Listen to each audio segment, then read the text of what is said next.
Well, good evening and happy Monday to everybody. Welcome back to another episode of the Baseball Card Junkies podcast.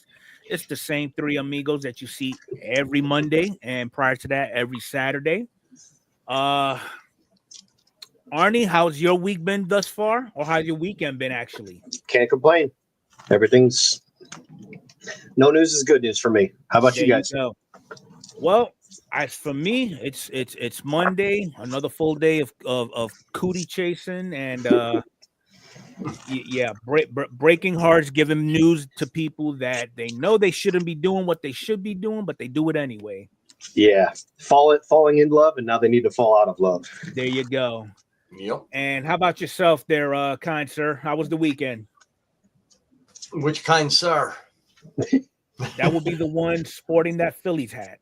Let's see. Finally, I went back to work today. Went to the doctor's yesterday. I got a steroid pack, so I've been taking that, and it's been working wonders. So I'm back to full of energy right now. I'm still a little congested, but other than that, I'm good to go. Awesome. Glad to hear it. We're gonna do a quick roll call. We've got Tom coming in first, and we've got our buddy Dom. Then we got Mr. Larkin, and he's already giving his opinions on the thumbnail. Expected. We got Jeff, our neighbor from the north. And we got BC Sports Cards. How's everybody doing? Oh, Sean just came in. Hope everybody had a good weekend. I noticed Sean's been changing his avatar with the different sports teams lately. Yeah, I guess he changes it up based off of who wins that game.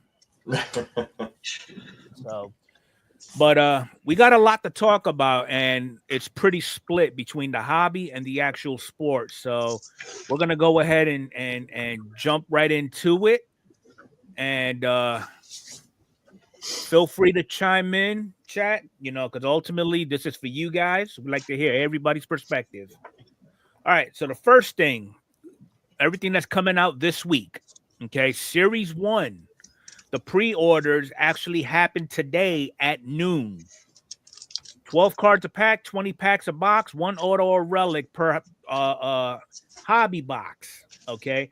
And with the hobby box, you get one silver pack. Jumbos, you're going to get one auto and two relics, if I'm not mistaken, with two silver packs. Hobby is calling for $90 on tops. Mm-hmm. So you may want to jump on tops and pre-order now while it's still hot. Yep. Next up, they also have the mega boxes up there too. Yep. And yep. Then we got the Transcendent. Okay. Now I'm just gonna touch it very briefly. Price is gonna be in 5 digits. All right, moving right along. Bowman's Best. All right, releasing on the 15th. Not that bad of a price. $279.99. Yeah, not bad for 4 autos. A little pricey, but hey, it's under 300, and they didn't move that much. I think they moved it $5 from last year. So that's good. Awesome. Then we got 2 days later, Bowman Draft Sapphire.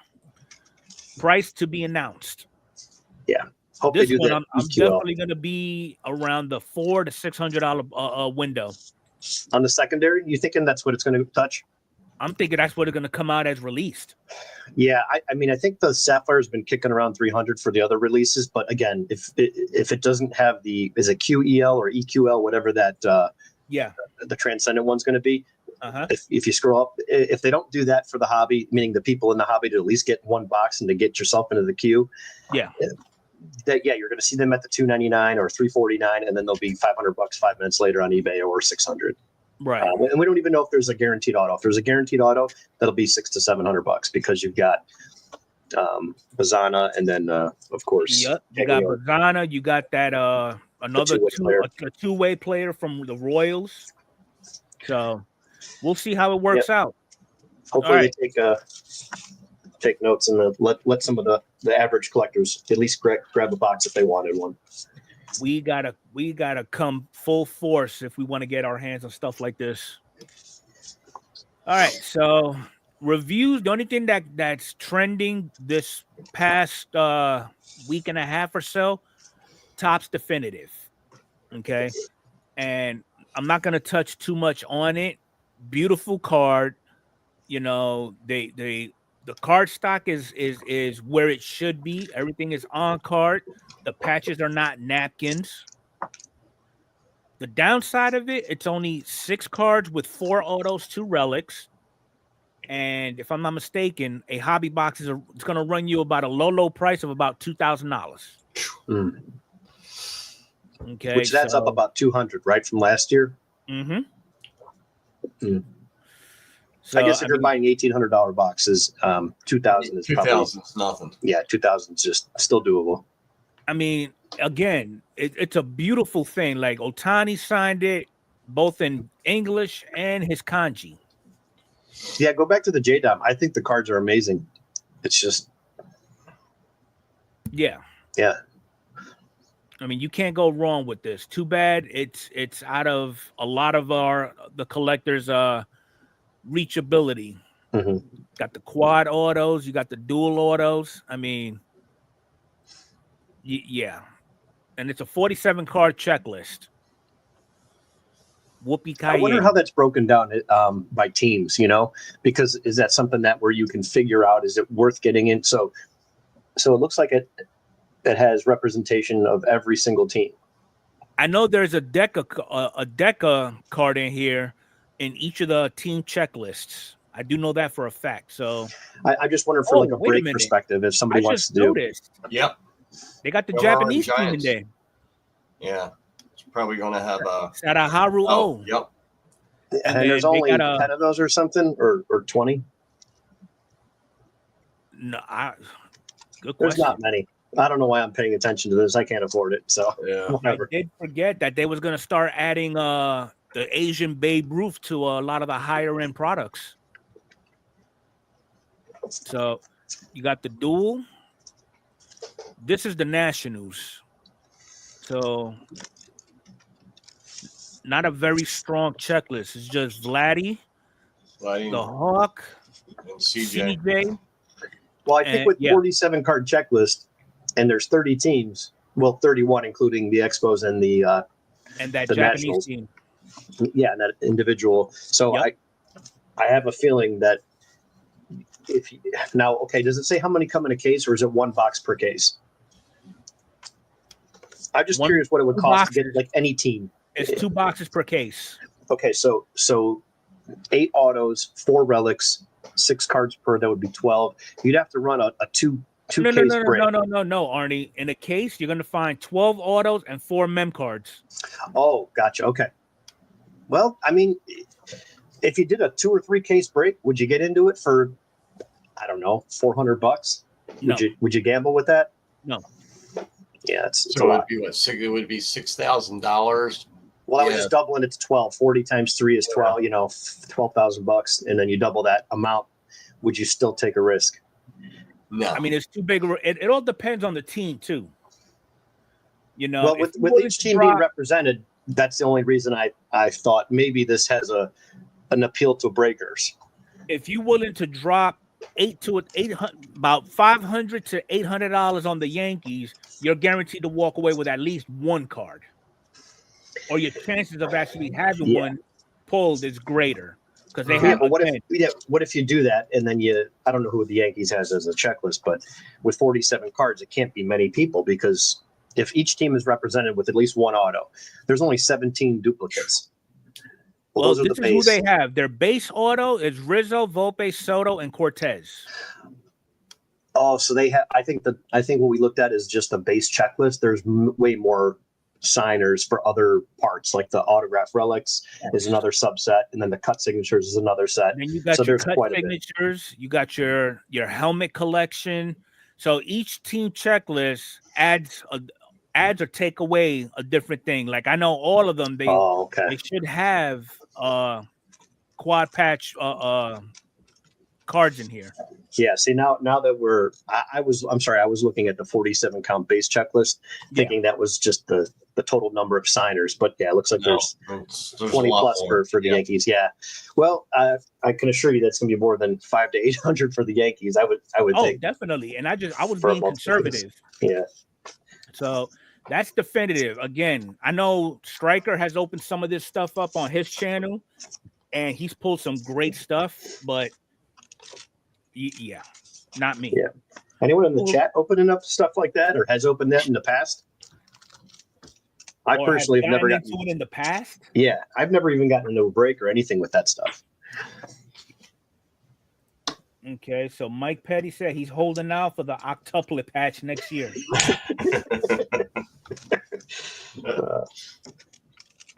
Mike's always looking for the golden unicorn. Yep. I heard the word ganji and I wanted to light up. Okay. All right, so that's definitive. So for those of us who have actual orders at PSA right now and we're wondering what the hell they're doing, here's an explanation as to why they're taking so long and it's still in receiving. So basically towards the end of last year, beginning of this year, everybody and their brother started sending stuff to PSA and it basically overwhelmed them. Okay? Yeah. I mean, at least they were honest enough and considered everybody affected by it and came out with an announcement as to what's going on, what's the holdup. Yeah, I think it took several months during the COVID process where the post office basically said, hey, you got to come get all these packages. And that's when it became an issue. But yeah, coming out right away with it.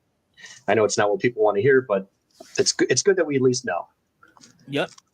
So, and then I got this article 30 minutes before we actually went live. So apparently there's a mountain of orders that's causing intake delays at PSA. But now we was talking before we actually went live, okay? And the first thing that I was thinking of, PSA falls under Collector Holdings. Collector's Holdings just picked up SGC. However, SGC is still offering a 5 to 10 business day turnaround for their cards valued $1,500 and lower. Now, my question is, and feel free, panel or chat to chime in. If you know you're going to be facing a backlog, why are you still coming up with these once in a lifetime opportunities to do up specials? Not the price off of bulk value and value a couple of dollars, knowing people are going to capitalize on it while you're in the middle of trying to catch up.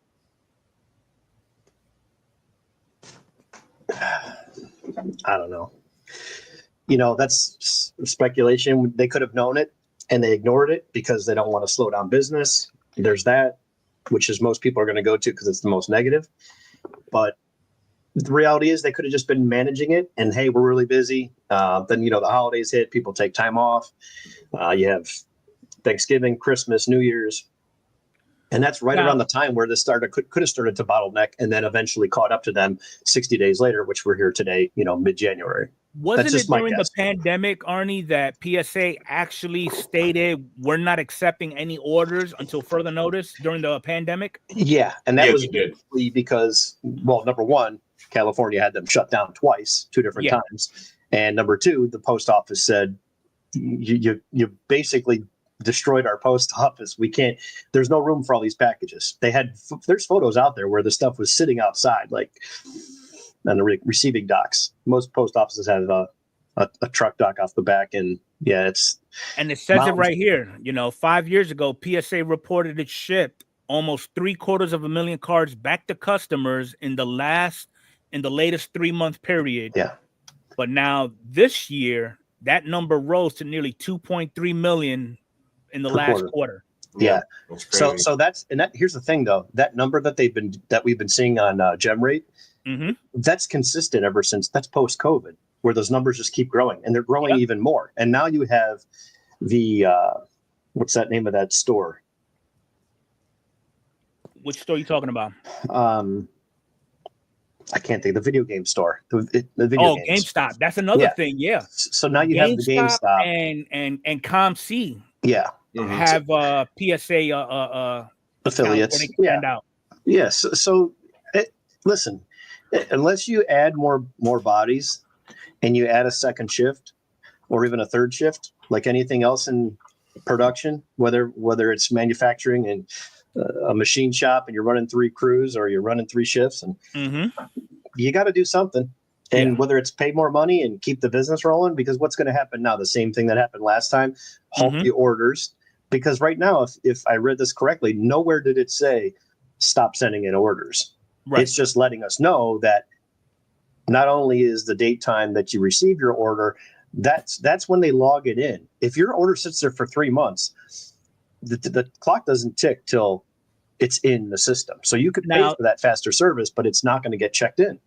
Now, PSA did state that they're in the process of adding employees to the receiving department in an attempt to clear the backlog, as well as bringing in new technology online to help speed that process of the submission process faster. Yeah, that's all you really could ask for. I mean, that's great. Okay, let's see it now. That's kind of where I'm at. So that's basically where we at with our delays. Yeah, taking 3 months just to enter cards.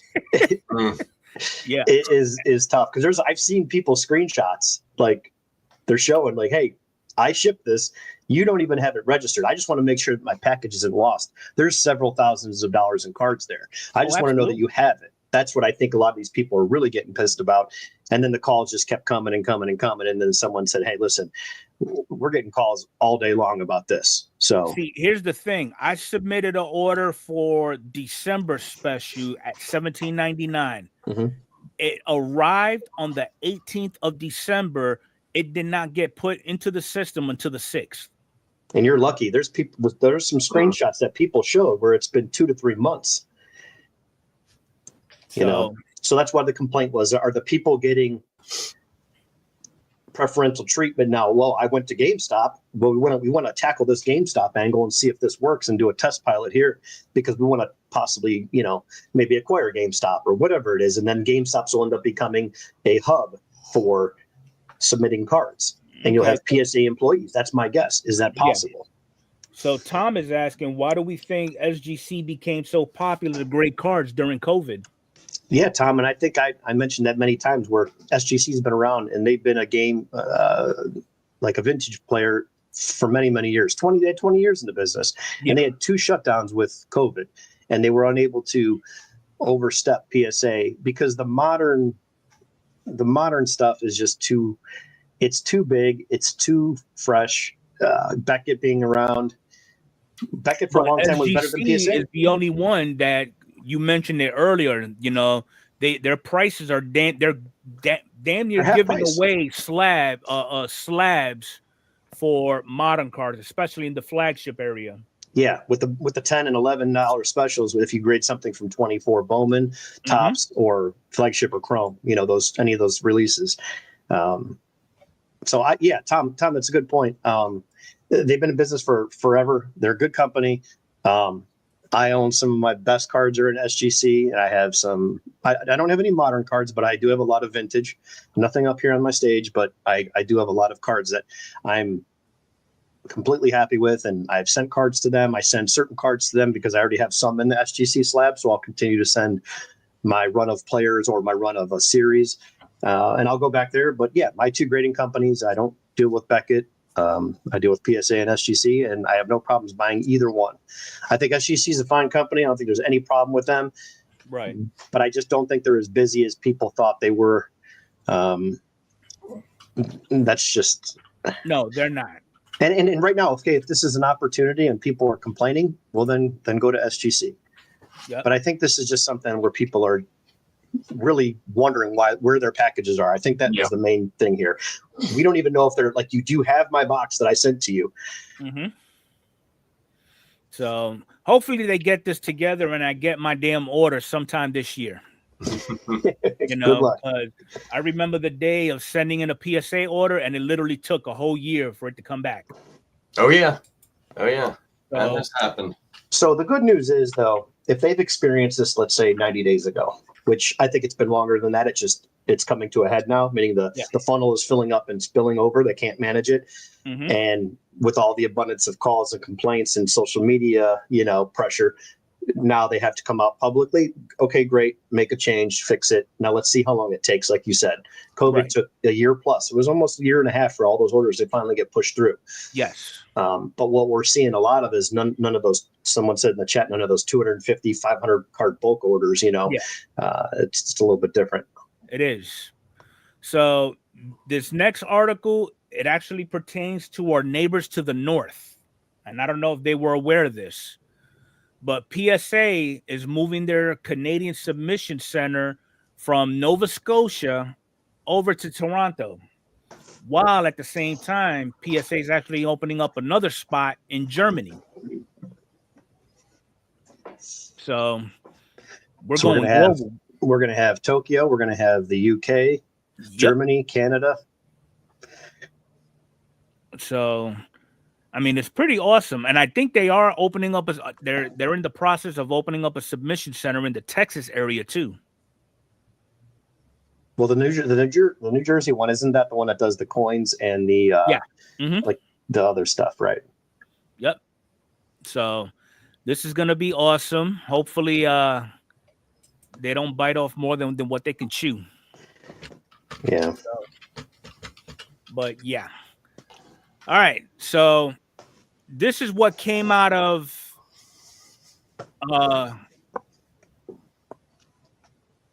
what is it? Definitive. They found it. It being the ultimate.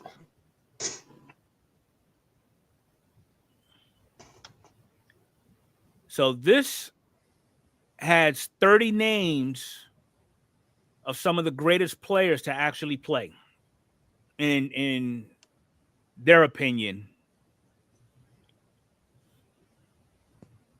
What you think it'll cost to get that bad boy graded?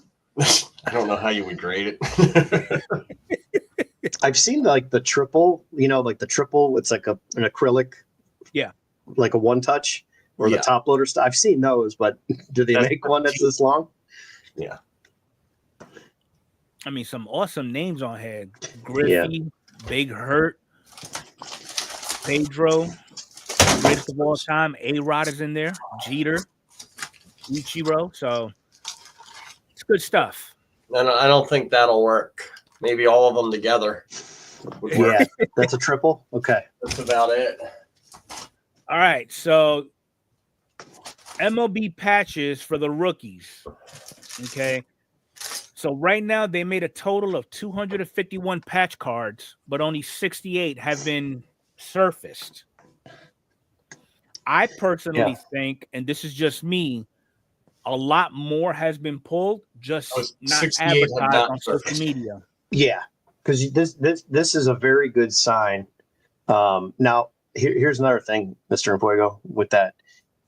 It's very possible, but I believe that those lower end ones, that is a bulk of those are all redemptions.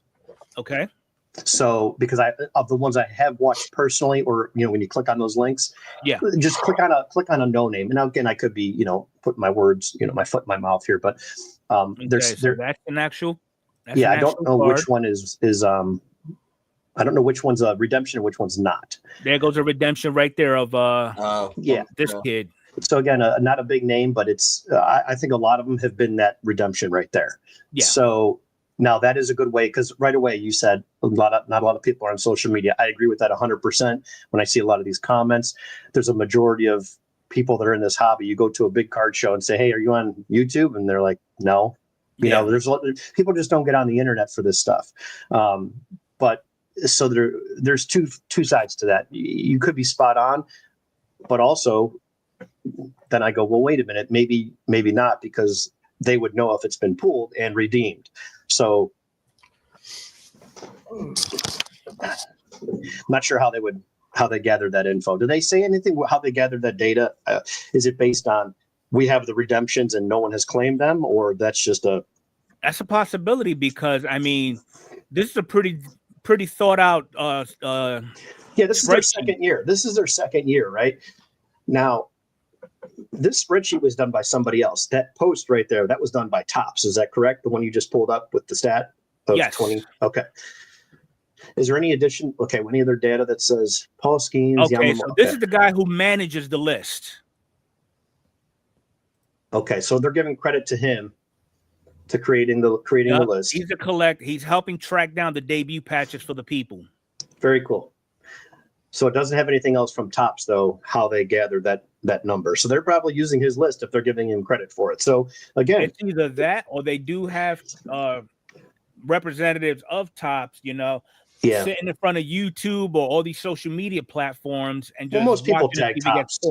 Yeah, they have a whole department for the people that do the Top studio I like stuff. how they did this. The name of the card, was it hit? The date it was hit, where it was hit. Here's a link for it. So I mean, this is pretty thought out. Also on the right hand side, a lot of them is that the quantity. How many are left? Yeah. Yeah. So another thing too is I believe, I don't know if this list showed what type of format, because that was a big thing. What format was it pulled? Was it pulled from Hobby, Breakers Delight, Jumbo, etc.? Yeah. Because that's the most interesting piece to this. I want to know what format it was pulled from. So, there are some big names that have yet to be pulled. You got Austin Martin, not that big of a name, but we know who he is. Yeah, there's still some great names on here. Yep. I know Skeens is still out there, potentially. Yeah. Potentially. Merrill's going to be the best card out of here. Just my thought in the future. Brian Wu, Clayton Andrews, Curtis Mead. Yeah, there's another good one. Cedane Rafaela. Oh, that's a real good one. He was second or third in voting for the AL Rookie of the Year. Yep. Cade Smith. And I believe it was Carter. Was it Evan Carter that was on here for the Rangers? I believe Evan Carter's already been pulled. No.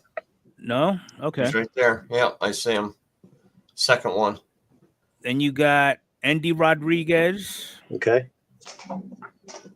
Forrest Whitley, Forrest Wall, Gray Kessinger, Jordan Beck, Justin Foscue.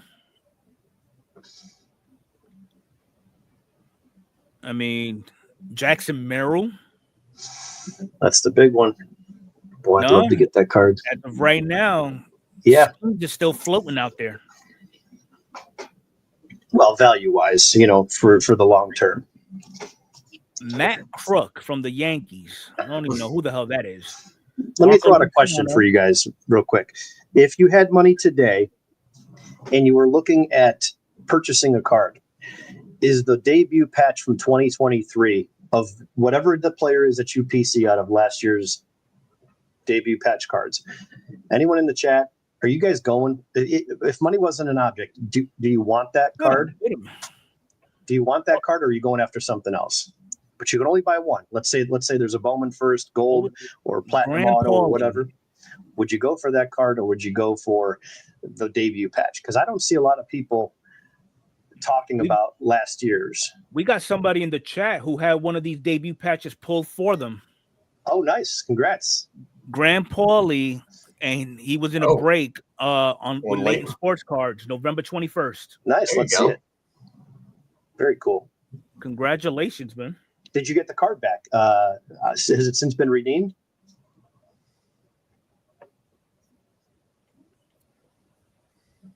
Have you got the card in your possession, Andrew?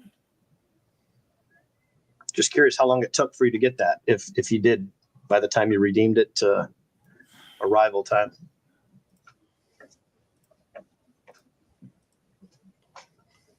Don't mind me. I'm just adding some wrenches here real quick as we go. All right. He said he did. Let's go back to the list. Nice. Congrats, man. Awesome. That's awesome. It took about 3 weeks. That's not bad. Hey, not bad at all. Yeah, Topps does a pretty good job with that part. Yeah. Better than 5 years ago where you had to wait forever and a day. So we'll see how long it takes before this list is completely checked off, because how long did it take for the Volpe to surface? It's been a while. It took a while. But here's the thing. I think the bounty on that expired, right? I think the buzz died down. I didn't see a lot of the buzz going on after that. I just never heard anything about it. That's why I think it's just we're always so on to the next hot card or the next hot release and rookie and whatever it may be, prospect. That's why I was curious. I don't know how to feel about this breaker's name right here. 8-year-old girl, LMAO. No. Jackson Merrill's still out there. That's a good one. Yeah. I hope that's not like an actual breaker. Kyle McCann, Landon Knack, nobody. Marco Luciano's still out there. It's not bad. Yeah, there's some decent ones. Nick Gonzalez. That's another good one. Nick Gonzalez is a good player. Not a big name, but hey, he had a solid rookie year. There goes Skeens and his counterpart. But would anybody in the chat, would you buy one? Are you after one of these cards of your favorite player? Do you have a favorite player from 23 that has a debut patch card, or even 24? Are you actively trying to trade for it, buy it, whatever it is? Is that something that I just don't know if I see the secondary once it's pulled? I don't see a lot of attention towards those. With this incentive with the MLB debut patches, is this a gateway for a higher collectability of future RPAs aside from flagship? No, because like they already Dynasty, do those. For example, yeah, they already have that stuff now, and they just don't have that name, that phrase, RPA. It's been associated with the Panini products for so long, right, and football and basketball. Are they trying to bring it over to the side? Yeah, I guess you could do anything you want to try to do that. But again, it goes back to you're up against something that's been around for 5, 10, even close to 25 years with the superfractor and the true refractor on-card auto, or the true blue, or the orange, or the red. You're going up against these staples that have had decades of longevity in the hobby, where they have their foot planted. It's going to be real hard to overtake them when you can take that $2,000 box price and go buy 5 boxes of jumbo draft, or 4 boxes, and then pull a card of that caliber. And then you get all that other stuff that you can sell and grade and trade, etc. There's so much more upside there, and that's been around for a long time. Bowman's been around for so long that I just don't see that RPA term and these thick patch cards and this. Well, here's the thing, too, I don't see them overtaking those as the card to get. I have a feeling RPAs will be a thing now once Fanatics fully has the licensing for NFL and NBA, because sure, they can actually call it RPA. Sports, that's all they want. Right. They can actually call it RPA-AJ for Aaron Judge, RPA, boom, whoever the player may be. So you're 100% right. I just don't see these bigger products overtaking, because the majority of collectors do not buy that, cannot afford it. And then when I'm at shows, I see a display case, it's massive. It's like, oh, those are cool, but that's it. I just don't see a lot of those exchanging hands and trending on eBay. And, I check sales of all these guys. I watch it. It's easy to search, and it just doesn't move right as well as the same card of the same player compared to his orange out of 25. Like if you go on right now to, and I've only been watching Jackson Merrill simply because I got really lucky 2 years ago and pulled one, and I just held on to it. There was 3 or 4 for sale. Now there's only 1 PSA 9. So I'm pondering listing mine for that reason only, because there was all this competition, and all of a sudden every color of Jackson Merrill for his Bowman first auto is selling. Yellows, golds, it doesn't matter the color. They're all transactions the last like 90 days. They've been consistently selling. So it seems to me that even if there was one of those, there's just too many people that want the card and can't afford that. So that's why I think it's going to be hard to overtake to be like the go-to pool. If you was at a card show and funds permitted, would you allocate your funds to an RPA of, let's just say, Bryce Harper? Or would you take that money that, let's just say, an RPA has ran about $5,000? Mm-hmm. Would you take that $5,000, dump it on one card, or just get a whole variety of Harper autos and relics individually? I'd probably go for the individuals. Get a whole bunch of that for $5,000 instead of investing it into one item. The chances, well, you have, obviously you'll have more, which is good, for if you're a collector. We're talking collecting. We're not talking about flipping or anything like even that. Liquidation purposes. You buy more and you could sell 30% of your collection and still have a bunch and still make some money back. Right, exactly. That's the way you look at it. Sometimes you buy things, and you hold on to them, and then you're like, okay, well, I've got so many of them now that I'm going to start selling some off because there's some other product out there that I'd like to be interested in. So it's kind of like staying in the game. Good point. Can't buy all the time without giving something up to get something back. Right. Here's another thing I want to add to that, because I forgot to add a very important part to this. We're talking about now. Again, we can go down another rabbit hole, which we'll avoid, which is the whole manufactured rarity. But let's leave it out for a second. Okay. You have pallets and pallets and pallets and pallets of cards, and it's flagship series 1. And it's 2013, whatever it is, you have a chance to buy the Platinum 101 of whoever, Harper, 15, 16, whatever, Lindor, anybody. You have a chance to buy your top player. The reason I say it's going to be hard for you to have the RPA, if that is their goal, and they will go that route, but even if that's the goal, where the hobby news guys and the hobby, the hobby news around the YouTube world starts spreading and it picks up some steam. I like the idea of pulling a Platinum 101 out of flagship is finding a grain of sand at the beach that has X on it. Like, it's that hard. It is really that hard when you think about what they print. So it's hard for me to say, oh, well, you can't compare it. I don't think you can, when you know that there's X amount of cases, there's this many cards in the checklist, and the odds of you getting a 1 of 1 where you see a case break opened up every 30 minutes on a breaker for 8 hours, and you go, well, they pulled 9 1 of 1s. It's like, well, yeah, it's $2,000 a box. There's only so much product out. That card is really not that rare. It's more of, you have the money to buy it, let's open until we get the 1 of 1. Versus the Willy Wonka factor, where they're only giving away this many tickets. And you saw that movie where there's conveyor belts of candy bars going by and all these different offshoots of that candy bar, and they're still looking for that golden ticket. It's just more rare when you have a tougher pool. It's in a product that has the bulk. That's and that's been the hobby though since 1952. You know what I mean? Since it's been looking for those cards, 80s, 90s. It's a double-edged sword, because I know a lot of us, and I'm going to speak about myself, for example. When I build a collection, I'm looking to build the best that I can possibly build, whether it be with a variety of low to mid-end and sprinkle in some high-end, or have nothing but, deep pocket stuff for a collection.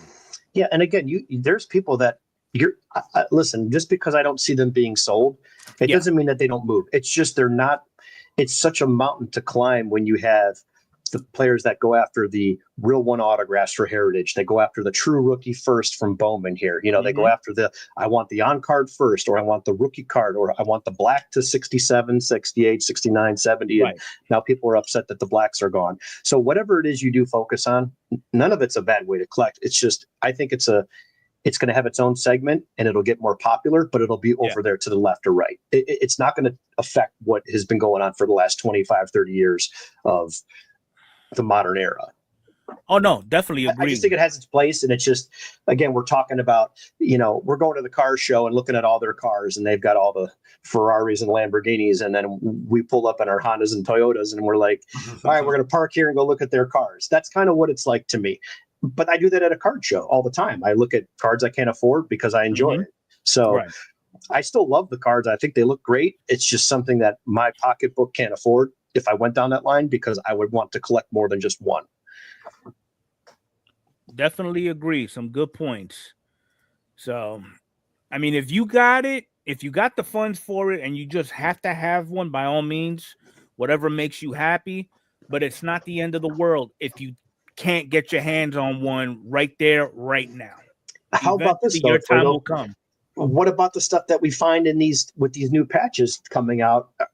Is that something that you'll think they'll put in with those reference patches that were like numbered to 10? I know Casey Car Connection pulled that one for I think it's for Mark H. He pulled the Julio out of 10. He's still waiting for it, but that's the reference patch from I think 22 update. He has that. He pulled that card for him a year or two ago, and it's still not in. But is that going to be something where that reference patch continues, and that's going to be a huge chase in Jumbo going forward? Oh, it could be. I don't know. Maybe that gains some steam, and then that kind of propels Flagship a little bit, and it's in a Jumbo exclusive pool because I don't think it's in regular hobby. Yeah. But just something to think about. There's other ways to get nice patch relic cards with autos on them. Definitely. All right, so we kind of beat that horse to death, but here's another horse that I want to kick around for a little bit. Y'all know how Kurt and his jizz juice was getting a whole bunch of grief, and it got to the point where PSA put out guidance saying if we even suspect cleaning, altering of any kind, okay, you're going to be held accountable, and if you are an account holder, you could cancel that account as well.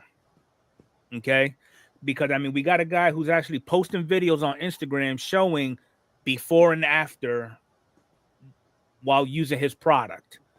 Well, that stuff actually came back. So we've got phantom grading.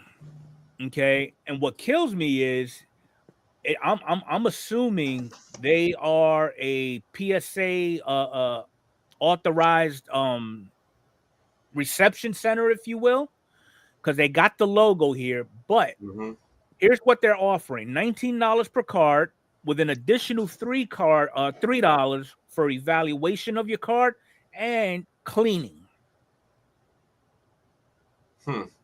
Evidently, we didn't learn from Kurt. Okay.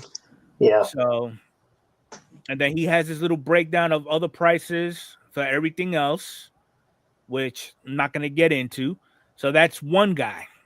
Here's the other one. And, oh, look, before and after pictures. And this is Stack of Slabs. Professional cleaning available. $15 per card. So, I mean, we're going to fast. There goes the print lines. Oh, look, they disappeared. Let's clean a Jackson. Print lines? No print lines. So, I mean, so you're not made an example of. Leave the stuff alone. Don't mess with it. Don't risk it. Okay? I mean, how long before the internet gets a hold of that image where it has PSA authorized dealer? Well, that's what's wrong. That's why people get upset when they get made an example of their beast. So, I mean, if you're feeling risky and you like playing Russian roulette, do you, boo-boo? Here's the thing. I'm not gonna do it. Anything you buy, whether it's food for tonight's meal or whatever it is, you don't just walk around blindfolded with your ears plugged up. You listen, you make the right decision. You buy what's right, or you buy what you think is right, and you do your own research. This is no different. Sometimes I see these posts and it's like, all right, well, who do we yell at here? The person that bought this or the person trying to scam you? Because at some point, self-accountability really falls into play here. Yeah. But I do not like, I will say this, someone's going to get a hold of that. I don't do that type of content, but someone's going to get a hold of that post and say, wait a minute, how are you offering cleaning when you have PSA's logo? All you have to do is just tag them and say, PSA, how is this okay? You're promoting cleaning PSA, now? Fix this. Yeah, PSA, how is this allowed? Have it just, and honestly, with the PR people at the PSA should just say, hey, listen, I saw your post. Take that off of there. It's not like they, and again, I don't know if this is true because when I was doing a lot more PSA stuff, you could actually get better pricing. You didn't have to be a dealer. You just submitted a certain amount and they gave you a break. But when COVID came around, it was like, no, you got to do like, 100,000, 10,000, 5,000, whatever it is, on a quarter. So I don't see that I don't think they gave the okay for that. And nope, Lucky Pete, I will now. I know where not to send my cards. I don't know. He sends back snacks with my cards, so he does a good job. He sends me candy. That is true, Mike. But yeah, I mean, that's are they a good still point. doing it today? Yeah. And here's the thing. Yeah, just be cautious. No matter what you're buying, even if it's in a slab already, just still do your homework. Look at the card. You could take a risk on a $50 card through the mail, but if you're at a card show, you have it in hand, just take time, look at the card. Don't look at the label. Look at the card inside the case. Yeah, I mean, there's nothing about a card that a little hot breath, a damn. Yeah, I don't think that's what's going on here. This is a full blown $3 more, and I'll clean your card. It says cleaning right on there. All right, it's insane. I mean, again, you feel risky. Hey, let me know what happens. All right, so moving right along. This is what we're looking at come Series 1. Not a bad design. I do like the fact that the border actually matches the team color. Okay, so I've got Schemes card here, and then I've got Judge's card here. You know, and everybody and their mama was complaining about the design. Honestly, I wasn't really a big fan of the neon stuff last year. You know, but this is very fitting for a flagship set. It's simple with minor touches to make it stand out, if that makes sense. You know, I mean, people are talking about this here, the team name can't be seen, or if that's the case, go get some damn glasses. Yeah, there's a big logo right underneath it, and I get it because that's the first thing you see because it is pretty. It's center and it's to the left. It's center of the card to the left. It's larger. But when you look at that, then scroll down to the Future Star card and the Ellie, the horizontal, the Future Star cards look amazing in this with the white. If you want to scroll down just a little bit, Enfuego, if you're on the actual tops link, but man, it looks great. Yeah, I think they look great. They're simple. Flagship is meant to be pretty simple. I do like that they have a little throwback with that swoop from 1982. You do have a little bit of a ribbon down there with the squared off position down there, maybe some signs of 84. Right. You know, you could, it's not like they have the angled banner for the 85, you know, that would be something we can pick up right away. But I don't think it's supposed to be that fancy, and you're not going to please everybody. So there's always going to be comments of, I don't like this, I don't like that, and things like that. So Larkin wants to know, what do the DH cards have in the corner? Yeah, that's a good question. Yeah. But I think they have a just note like that has the center. I bet you it's blank. See the hollow over the center field there? It could be blank. I bet you that's just blank, or it could have something else. Because I think wasn't there ones for the All-Star that had something that was just generic? I don't recall. We'll see how they do it. Yeah. So I mean, not a bad set, not a bad design. You know, hey, and listen, I mean, if you're complaining about flagship or any release, there's plenty of releases out there and ways to collect. Just collect something else. You spend your money somewhere else that makes you happy. Yeah. Yep. So that's this. Now here is the parallel breakdown of Series 1, and I'm going to make it a little bit bigger. We notice they did away with the black parallel numbered to 10, but replaced it with the black rainbow foil. Okay. They got rid of the Mother's Day, Father's Day. They kept the memorial canvas. I don't know how to feel about that one. Is that replacing the Mother's Day, Father's Day? What else we got here?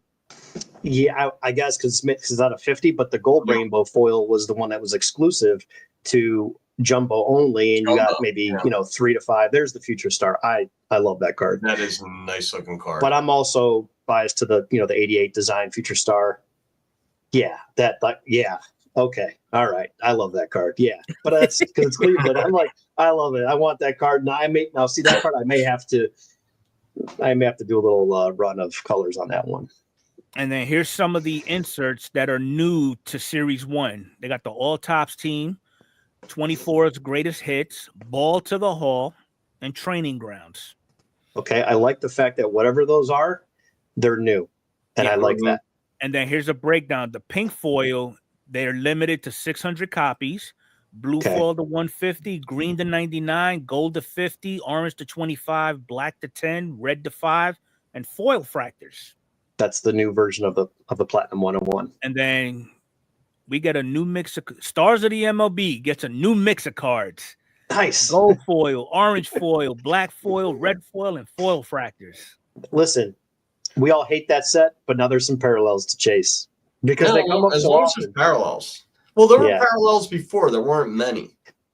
SP Hobby might just question if you want to throw that back up there in Fuego. That's a good question. I believe that has not been talked about, or it's not been seen yet with the border of the team logo, because that was a really nice design.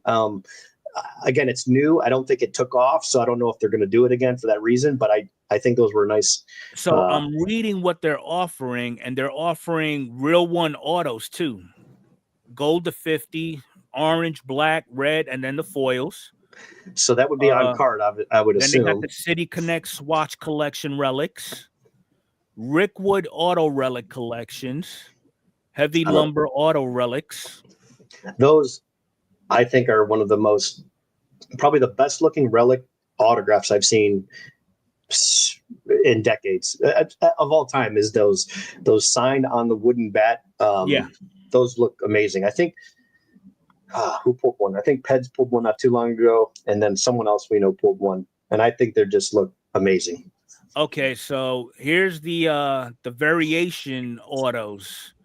They got a Dancing Dodger, the Golden Mirror, which is what we're used to. One card per player, and it's a pretty hefty list. Yeah, it's every card. Expected. Yeah, a lot of collectors were liking the old version where you had to flip the card over and check the code and stuff like that. But player number variations.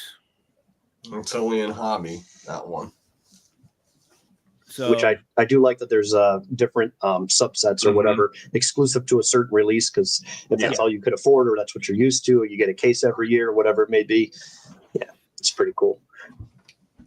So they killed me not putting the team color borders in update.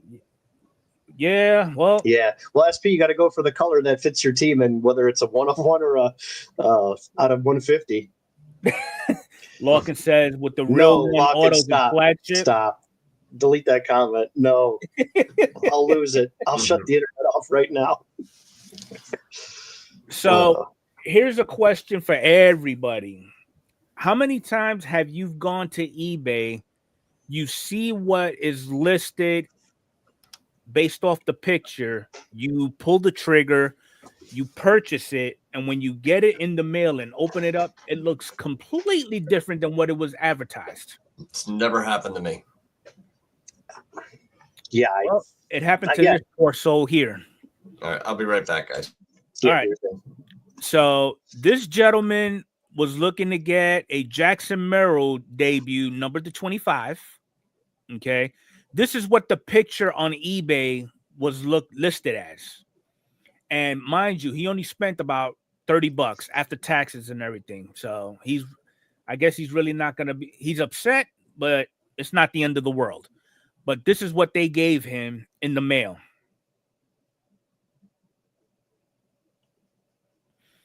Okay. So, I mean, any thoughts on that?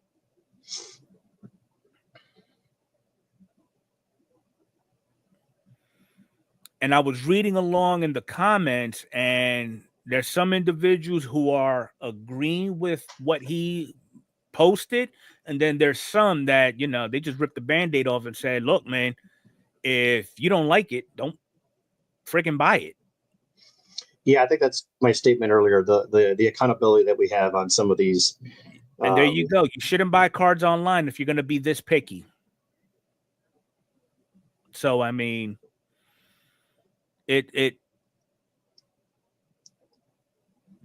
that's when you got to do your due diligence and make sure you know what the hell you buying.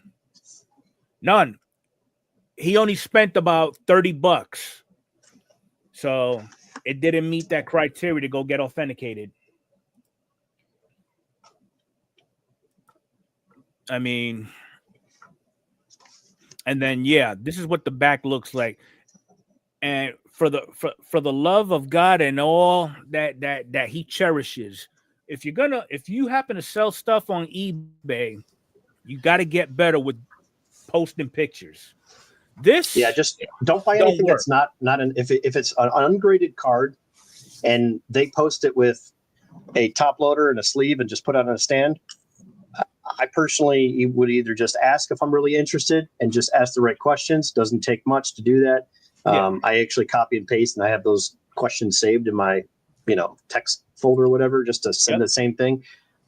But me personally, when I sell stuff, I just take it out of the case, put it on a stand, and you'll do way better than 90% of the people on eBay, because this is what you get. You get the photo, and then you do one of these. They just drop it at whatever angle. And then you can see that it's like 60-40 centering. So the thin side's over here. They'll take a photo at that oncoming angle to make it look or appear better. So I would basically say, can you hold the card and take a face forward, straight on view? Yeah. And send me a front and the back image. And if they're not willing to do that, it's like, guys, we know what you're doing. I mean, there are some guys that when they do list stuff on eBay, they go above and beyond, and it's greatly appreciated. They'll do the front. Put in your listing, or just put in your listing. If you need any additional photos or have any questions, contact me before bidding. Just put that at the very top before you describe the card. So that's one instance where looks like somebody just got railed, or Bohica, which is bend over, here it comes again. Here's another instance. Tiffany Cards is back at it again. Oh boy. Mike 86 Jordan, PSA 10, PSA cert. Here's the fake one. Here's the real one. And there's an investigation already started by PSA, so it's just a matter of time before it actually gets deactivated.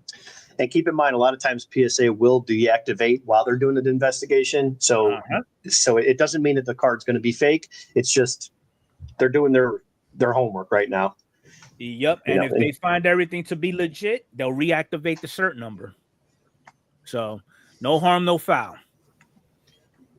Then we got individuals like Timmy over here. We're relying on this poor Timmy kid. Yeah, little Timmy. He's trying to figure out Timmy's smart to pick out when using a scanner. So I mean, you can get your scanners on Amazon. You can go to Home Depot, get you a copper wire finder, all those little doohickeys. Then you go to your LCS or your Walmart, Target, have at it. All right, so that's basically it for the hobby at purely. Now we're going to get onto some actual baseball. So Brent Rooker, 5-year extension for $60 million. It's a good deal. That's a good deal for the A's. Yeah. Based on his performance, that's a great deal. Now, will he keep that up at his age? Probably not. But probably not. Even if he does half of that, it's still worth it based on what you're paying these players today. Yeah. And the fact that he wants to stay in Oakland, that's another. Well, in Vegas, I should say. Vegas. But, yeah. The fact that he wants to go gamble in Vegas every other night. Yep. So hopefully everything works out for this young man. Now, this is coming from a quote off of Scott Boras. So the reason why Pete Alonso is yet to be signed by anybody is because Boras is trying to use the same mythology that he did getting Prince Fielder a contract, which was about 9 years, $214 million.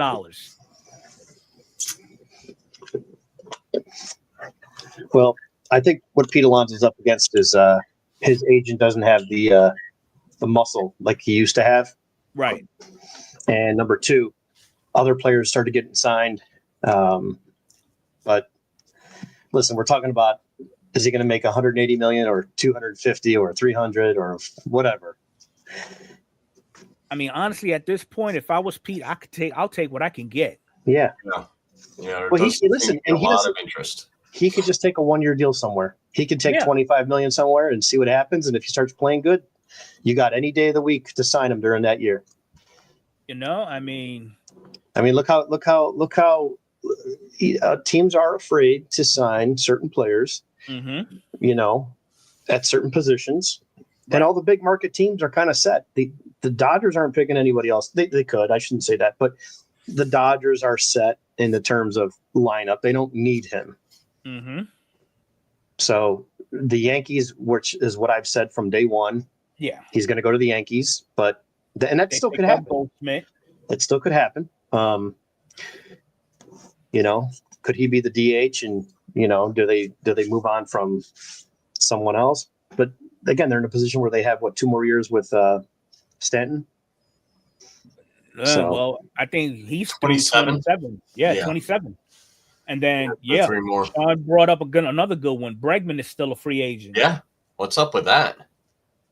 That's insane. Pretty much obvious the Phillies are not going for Alex Bregman. Well, they still could. It's just right now. I mean, maybe the prices, they're just all waiting for something to happen. Who knows? Well, here's the biggest signing of last week. 1 year, $12 million going to San Fran. I think this is going to be his ride-off into the sunset. Could be. To be honest, I wouldn't be surprised if he does hang it up, because what else does he have to prove? How old He's got World Series, he's got Cy Youngs, he's got records. He has a real strong chance first ballot Hall of Fame. Yeah, it's hard to argue any of that stuff. I mean, he's going to be 42 in February, so yeah, he's probably just at the end, unless he has a good season this year, you know, and he'll stay 1 more year. If you know San Fran actually becomes a playoff contender, you never know. Spine said that Giants should sign Aaron Rodgers too. Oh man, so yep, good old Verlander. And this is what their potential rotation is going to look like too, but not in this particular order. But that's their starting 5. Pretty solid. It's not that bad. Not that bad of a starting 5 at all.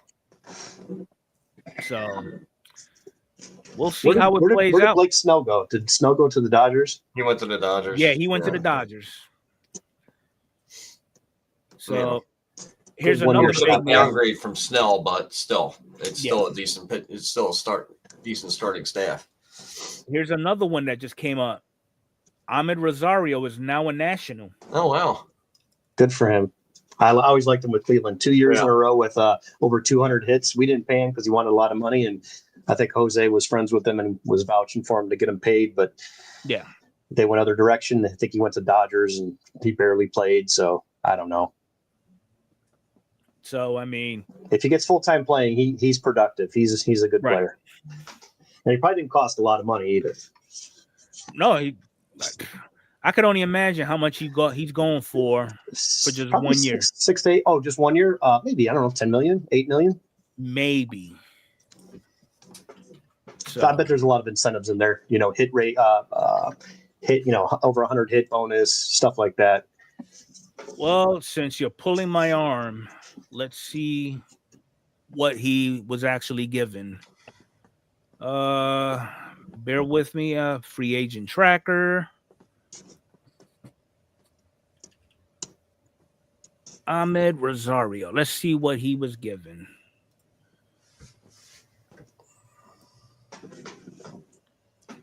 $2 million. Wow. Yeah. That's so his AAV is that $2 million.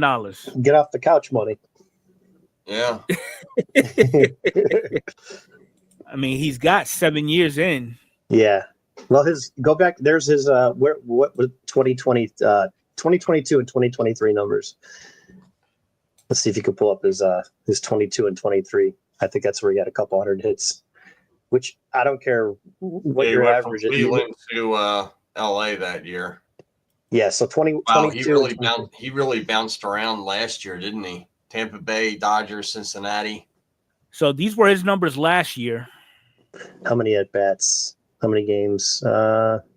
He's only played That's probably 20 100, games. 103 games last year, 346 at bats. Oh, I'm looking at 23, 18. Okay, so hit totals. He bounced from 5 different teams last season. Last 2 seasons, yeah. Yeah. Oh, there it was. 100 and. Wow. Well, I was way off. It was 180. Okay, so 180. That's the year that Cleveland was going to pay him. He wanted to get paid in 22. 180 hits. Not a power guy, but batting average. How was his fielding? Was he any good in the field? I don't know. I'll take. I got Baseball Reference up. I'll take a look. Yeah, that's what I'm looking at too. I can't see that screen. Standard fielding. You want career or no? Just the 22 year when he was trying to get paid. 22 year. Let's see. It was right here. Well, shortstop. He was mostly shortstop. Yeah. He had a fielding percentage of 977. 522 chances, 12 errors, not too bad. Converted 62 double plays, 152 putouts, 358 assists. That's not bad. Errors. Yeah.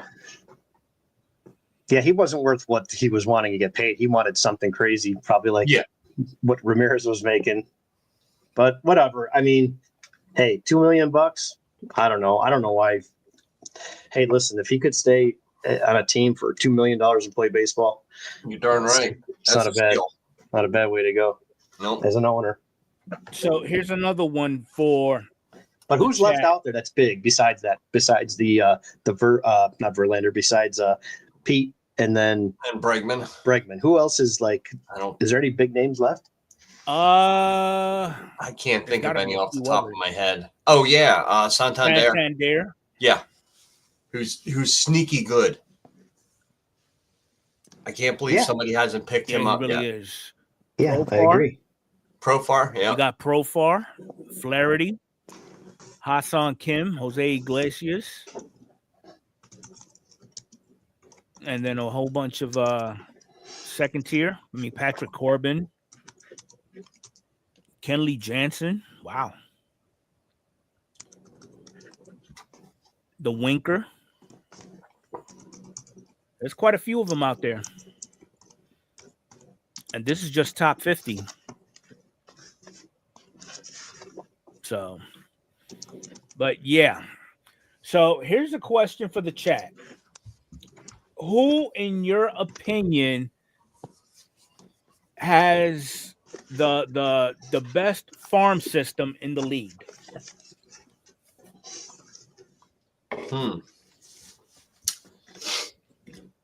Or even top 2.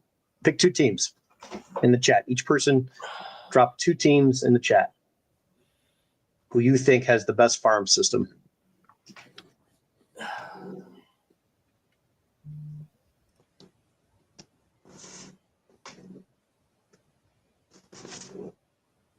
As of now, or just currently developing. Yeah, it's developing. You know, and with in mind the current production up to this point. Okay, so Lawkins is putting his money on Tampa. That was my impression. Anybody else? I like how he says he throws in the White Sox to that comment. And you got Tom, Rays, then Nationals. I was gonna go Nationals and see if anybody else. Yeah, you got Magic with the Orioles. All right, so that was my 2 Nationals and Orioles. According to the MLB pipeline, here's who they think has the best. Boston.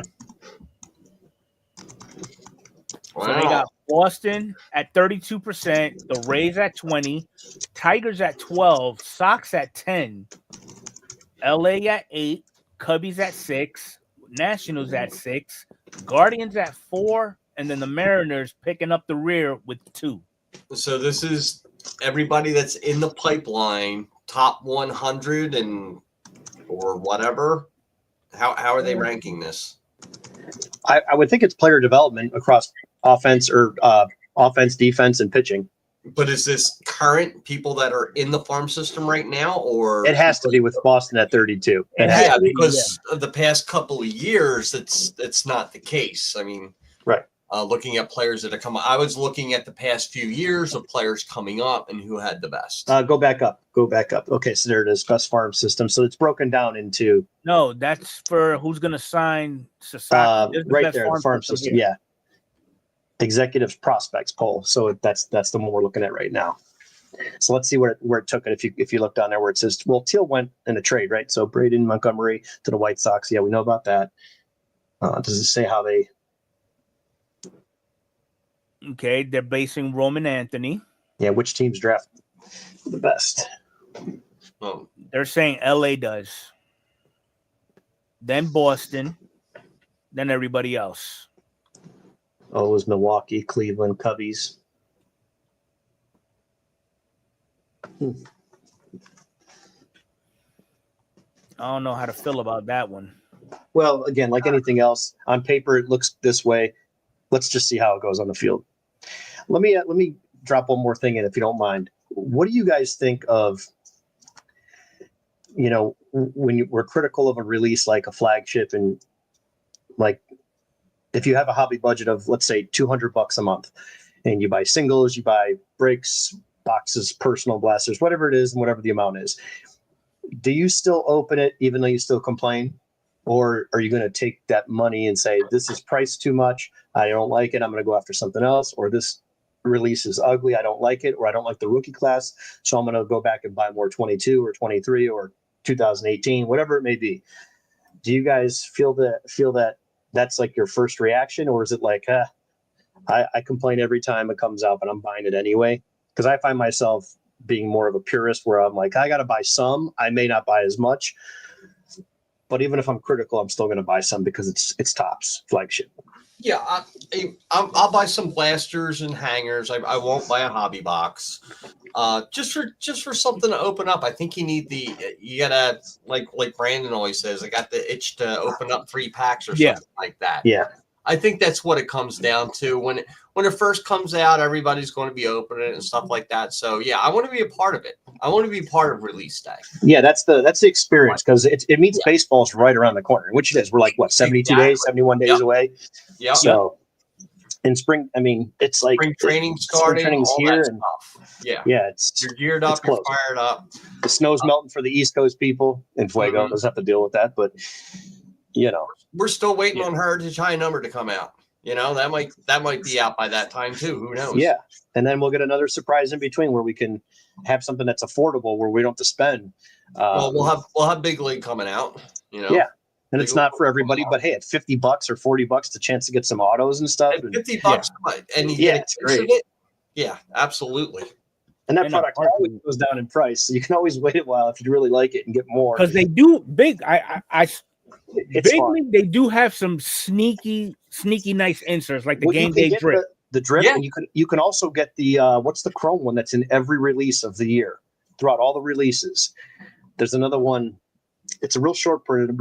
Out of all those big leagues we did, somebody got an Aaron Judge, and it's the only ones card that stick out to me are the game day drips and the graffiti. No, it's a card. Maybe it's something gems, hidden gems. Maybe it's something that's in every release. Oh, hidden gems. Yeah, there you go. Lucky Peter just came up with it. Yeah, it's hidden gems. We pulled the it was to 99, numbered out of 99. It was Aaron Judge. So I can't remember who got it, but anyway, but those are cool because they're in every product across all the releases. Right. So I thought that was kind of nice. Yeah, like you said, the game day drip, a lot of people love those because they all look like basically short print images that you'd find in a flagship product. So and the inserts were great last year. The die cut to the moon. I think it was a really good product last year. It was better than years past because they combined the opening day with Big League. And a full case got you an auto in every other box. So a 20-box hobby case got you 10 autos, and sometimes we got 11. Yep. I mean, that was like a $28 spot for a whole break per person. You got a shot at 10 autos and a bunch of red and gold parallels of the vintage players. So hopefully they bring back that gold set where it had Clemente and Mantle and things like that. I think that would be nice to see. But yeah, All are right. you guys going for other releases? That's my main question. Do you take your money They had elsewhere? what, the To the Moon cards and all that other stuff in there. That was a Oh nice no, he's set. saying it was Let's Go. Let's Go. There it is. Let's Go. That's the one. Whatever it was Chrome and it was Aaron Judge. That's all I remember. But it was cool to see. It was a surprise. Mm-hmm. Yep, good stuff. So before we get into the meat and potatoes of what y'all saw on the thumbnail, I had this up in regards to Roki Sasaki. So as of 21 minutes ago, his list has dwindled down to 3 potential teams he will sign with. Okay, so the choices that initially were up there were the Dodgers, the Padres, the Blue Jays, the Mets, the Yankees, the Giants, and the Cubs. Ooh, so that'd be cool to get him on the Cubbies. His agent already said the Yankees have been informed, not a chance. The Giants have also been informed, not a chance. And the Cubs were informed, you smoking crack. Wow. Okay. So right now, the only ones that we're looking at is the Dodgers, the Padres, and the Blue Jays. And that's coming from Jeff Passan. Out of those teams, is Magnus in the chat? Where would he like to see him go? Norman Magnus will say any team but the Dodgers. Yeah, I was going to say pretty the same much thing. what I'm saying. I think he's going to go to San Diego. Nate is saying he wants him on the Dodgers. Nate wants him on the Dodgers. Oh yeah, I don't blame him for being, don't they have fan and want him on the team with him? Yeah, it'd be great. But Sean is saying the Padres. Now the rest of the league and the rest of the fans, that's a whole other story. And then, yeah, that is a good question. Are the Blue Jays ever really in it? But, yeah, you'll find out.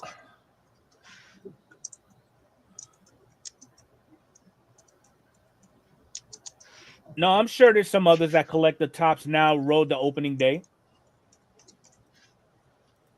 Rob is also saying the Dodgers. Oh, here we go. Okay. I didn't even think about that, but yeah, that's a good point, Good Magnus. point. Interesting. Very good point. Very good point. And he did say early on he did not want to. Well, that kind of goes against what he says if the Dodgers are still up there, that he did not want to sign with a big market team. Yeah, well, I don't know about you, but the rest of those teams that he said that are out, or not his agent said, or whoever posted this. Maybe next time, Maddie. Maybe next time. So, all right. Yeah, we'll see. Here we go. According to MLB, before I even show the list, I want to show you guys the source of this list. All right. So MLB Network, they base their lists, okay, and they do this every year. It's top 10 of all positions, right? So what they use is the rankings are based on past performance, various offensive and defensive metrics, including both advanced statistics and traditional numbers, and the analysis by the MLB Network research team, aka the Shredder. Okay, so this is not me coming up with this list, but here's the nope, that's not the list. Here's the list. There's the list. What are we thinking? Well, I don't know what they're basing it on. They're basing it off of offensive and defensive statistics. The Shredder. Once again, I don't know what they're basing it off of. Because there are players on there, first of all. The first thing that stood out to my mind is Brandon Marsh is not a center fielder. He's a left fielder. He's played 98 games in left field. For the Phillies, our center fielder is Johan Rojas. O'Neal Cruz O'Neal Cruz played 26 games in center field last year. It's actually 5 minutes according to Locken, and you guys both may be right. Exactly. O'Neal Cruz has played 26 games last year in center field. Okay, he might be going to center field this year, but the majority of it was at shortstop this year. So first of all, Brandon Marsh off the list. O'Neal Cruz off the list. Mike Trout. When healthy. He hasn't even played a full season in 5 years. Which I would have had an issue with it if they would have ranked him number 1. But even at 5, it should be assuming that healthy, because when healthy, I think healthy is great. Right. Now, I don't think he should be at 10 when healthy. Like I think someone else just made a comment. Lou Bob should be off that list. If it's overall career, yeah. But when you can put up 100 RBIs and 30 homers, you're right. I do believe that too. Lou Bob needs to change the scenery. I think he's amazing when he's healthy. He's definitely in the top 10. Yep. No doubt. Speed, power.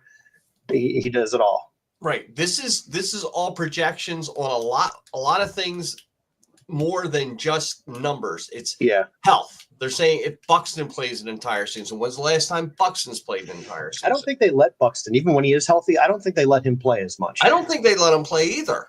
You know, because I've had him on my fantasy team for so many afraid years. to get him injured. They just don't let him play. It's very odd to me.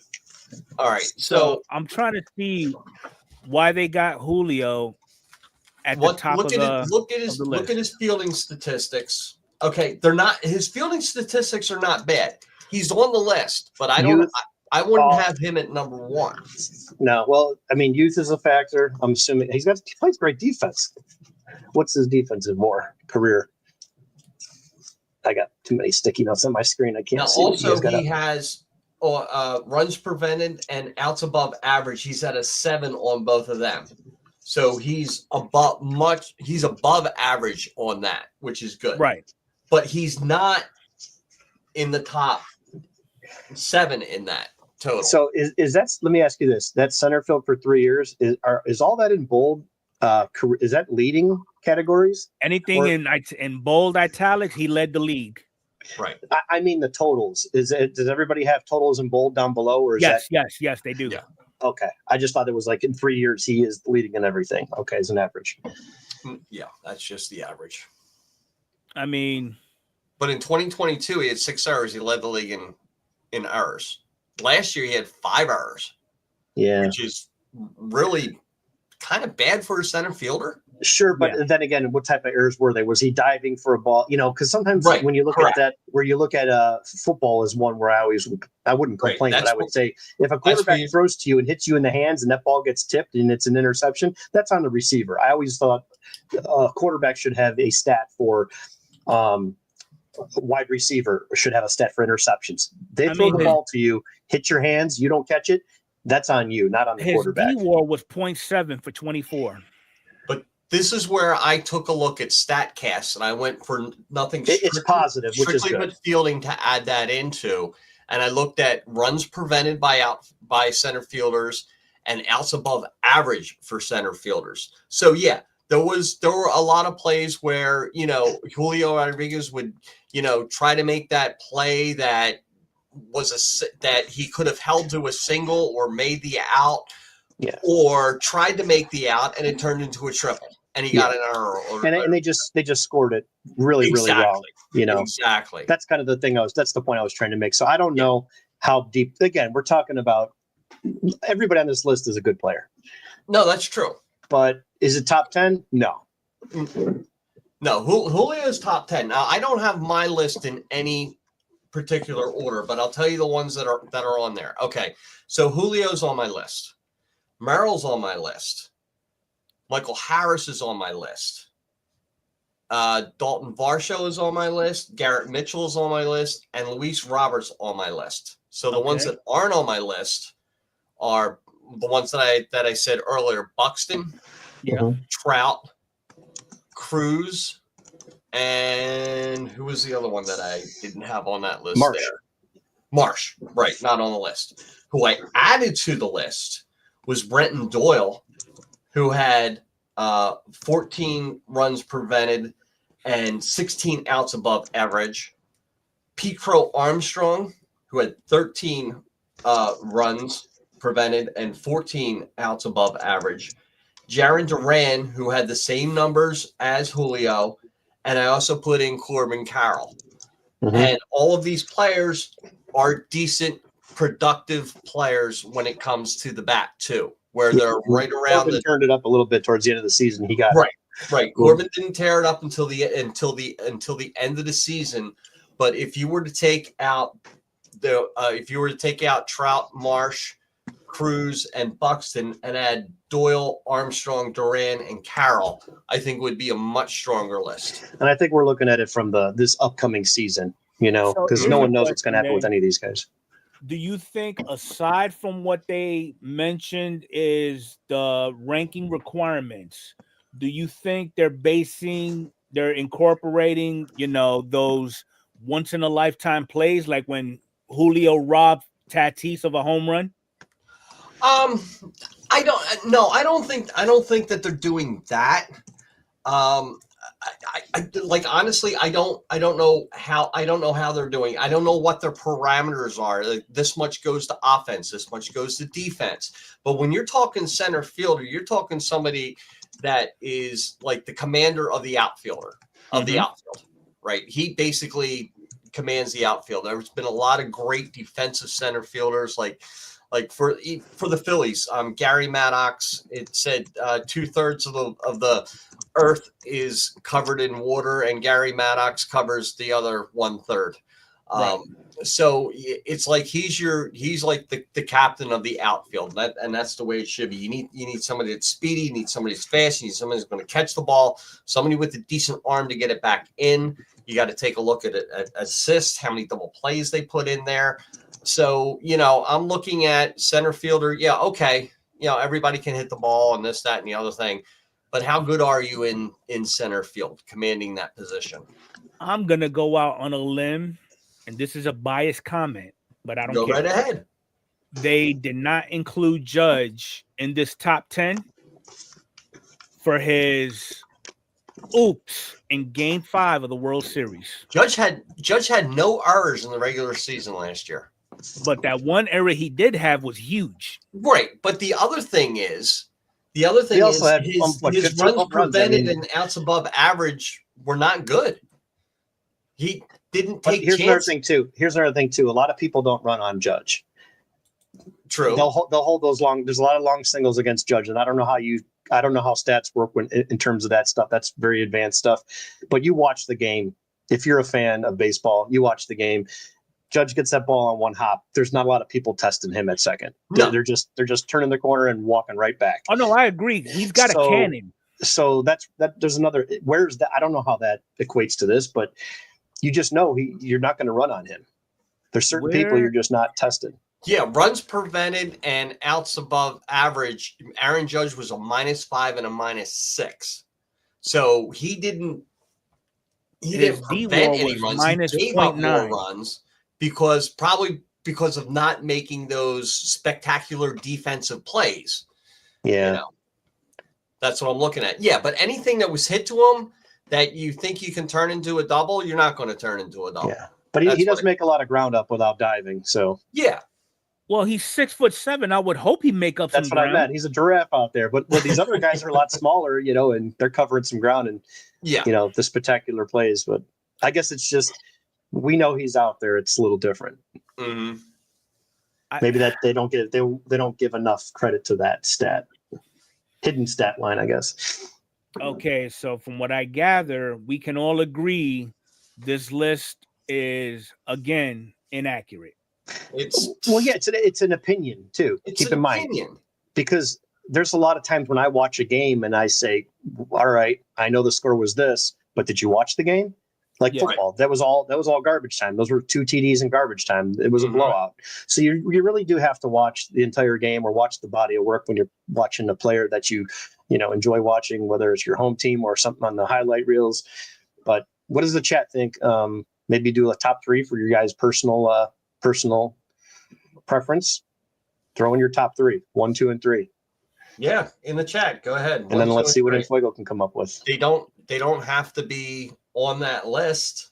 No specific order. Just pick your 3 best for 2025 projected. What do you think is going to be the best for 2025? No matter the team, AL, NL. Has to be a center fielder, though.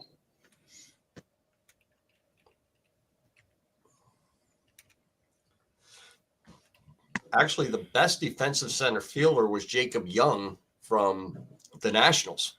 Yeah. He prevented 18 runs, and outs above average was 20. So, yeah. But nobody, and Jose Siri was right behind him, and then Brenton Doyle. And we're all talking about guys that are extremely, extremely cheap to acquire. Autograph cards under $10 for rookie autos, chrome rookie autos for $10, and rookie cards for under $1. You know, and it's some of these kind guys. of hard to think. In my opinion, from my standpoint, it's going to be kind of hard to come up with a list now. But one name I do expect to be on this list, Jason Dominguez. Yeah. Wow. Okay. I do as well. I say that because if Judge shifts over to right, since we lost Soto, there's no reason why Dominguez shouldn't be patrolling center. He's got the speed. Yeah, he's got better speed, that's for sure. Well, again, that's the other part of this is that's the fun part of spring training. Spring training is going to be nothing but action. I know I get it. It's very light when pitchers cut, pitchers and catchers first. And then once the offense gets out there, though, that's when it's like, okay, what's going on? You start to see Bowman cards trending in the right direction and then some in the wrong direction.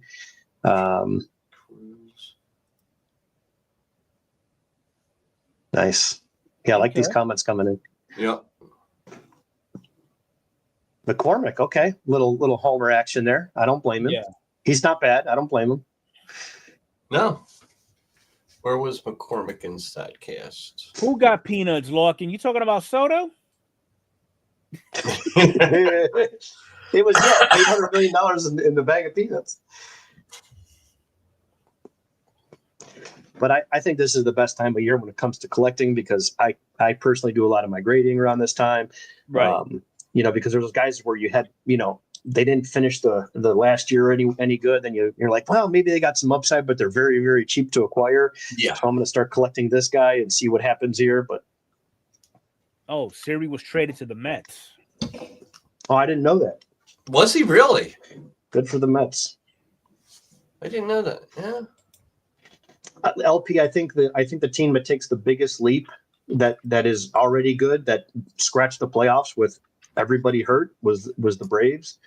But I like the Tigers, the Braves, and the Reds. And there's one more team: Tigers, Braves, Reds. I'm surprised they don't put Ellie in the outfield. Yeah, Ellie has one job: get the K rate down, and things will be great. But I think he's in a good spot with Francona coming, and they're getting some healthy pieces back. Do we see Trout having a bounce back season? Listen, Trout's fine if he's healthy. I have no issues with Mike Trout when healthy, Buxton when healthy, Robert. Yeah. When healthy, those guys are book them. Yeah. Yeah. I'll take them any day of the week. But like anything else, nice car, but you got 4 flat tires. I don't care if it's worth $1 million or it's an 87 Honda. Does it roll down the street like it's useless? It does nothing for us. And then it sucks for fantasy people that do dynasty leagues where they have to have certain players on their roster. And like, how do you drop Mike Trout? Mm-hmm. You kind of have to at this point because there's no guarantee he's going to play. And well, that's the thing with Buxton. I held on to him for so long. After about 2 years ago, I finally he's healthy. They don't play him. I'm done. That's what I don't understand. The Twins. That's why I said the team's making the turn. We know the Royals are better, but I think the Tigers. We could throw the Royals in there, but definitely the Reds, and I like the Braves. Mm-hmm. Hey, you know what? Coming up. I'm gonna stir the hornet's nest a little bit. Oh no! Oh boy. Relief pitchers. Diaz, Williams, Hesley, Weaver. I'm not. At first glance, this one's not too bad. No, that's not bad at all. It's not too bad. It's not as bad as the other one you just showed us. No. But this one's not too bad. No, I don't see. I mean, after 6, it could go anywhere. But yeah. the top 5, so the Williams. the top 5, again, I'm good with that top 5. Williams, when healthy, you could bump him up to 2. Again, Miller too. Here's the thing: Miller's in a lot of rough situations with Oakland. He's never in a lot. His save opportunities were probably considerably lower, so maybe they have him up this year for. I'd say I'd move Devin Williams up 1 spot, and I'd move Mason Miller down to the 4. I'd move him down to like the 5 or 6 because Helsley had 1 more save than Class A this past year. Helsley, yeah, he would be 1 or 2. He'd be 1, 2. Yeah. Which is why he's in number 10 there, Tom. He said hater's a choker. Gotta remember, hey, listen, so is Class A, man. Class A choke too. But what are you gonna do? But overall, they did actually a decent job with building this list. Yeah, when I look at a list like that, I don't go from 1 to 10. I look at the 10 players that are on there. I was like, okay, yeah, that's good because you can put them in any order, and those 10 players will probably still be there. Any reason why Chapman wouldn't be on this list? I don't think I don't think he's deserving of it. Not in the top 10. There's just so many better options out there. Well, I mean, he's the hardest thrower in the league. Well, Mason Miller is up there too now. Plus, Chapman's old, man. Chapman's he's a lot older. So you got to look at the other numbers too: saves, innings pitched, strikeouts, all that other stuff. Yeah, ERA. There's a lot to look at with pitchers. But Dawkins says Suarez from the Padres. Yeah. Well, I mean, yes, Chapman is a wild, untamed animal on the mound. Okay, but I mean, again, he's the only guy that's pitching today who has yet to go under the knife. That's interesting. He's the Ricky Vaughn of relief pitchers. Yeah. Here's the catchers. Travis Rushman Smith. No. I think I looked at that. This was okay. This was because they mashed this into their top 100. Yeah. Real Muto is not 5. Move Kirk down and him, and then move Cal Raleigh up to probably number 2. I like Cal at number 2, maybe even number 1, but Contreras is playing awesome. So I go Contreras, then Raleigh, then Rushman. Wow. I'd say I'd move Kirk down to 9, 10. I like Austin Wells. Sean Murphy's got to come back this year, see what happens, because he was out most of last year. Like I said, most of these lists, I'm fine with the people that are on it. I don't see Gary Sanchez on this list. Is that what you said? I heard him mumble something about Sanchez. I thought that's what he said. I was thinking out loud. Yeah. I'm fine with that list. I'm fine with that list, but I think Cal should be a lot higher on there. Okay. So, but yeah, I mean, I know they're still going through everybody, the schedule as is. So we'll see how that all plays out. But I think they had a schedule of who are they going to be. Okay. So they're doing the catchers tomorrow, actually. Oh, cool. Then they're doing first base on Thursday, second on Friday, third on the 20th, shortstops on the 21st, right in left field, then left-handed and right-handed pitchers. Yeah, it's hard for me to follow a lot of these guys. We're doing the entire outfield? Not just not breaking it down by left, center, and right? I guess not. Come on, they got enough time. God's sakes. They can break down the pitchers. Yeah. Yeah, that's true. And why not throw up DHs? Yeah, why not? Ohtani and Stanton next. The end.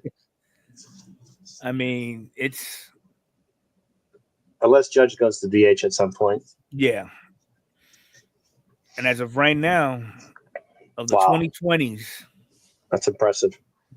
Yep. So it's good stuff.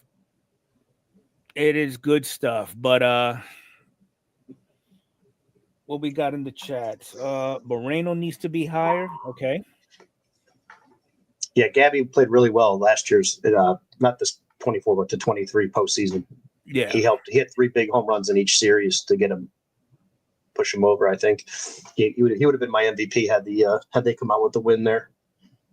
This is what I'm looking forward to. The 26 WBC.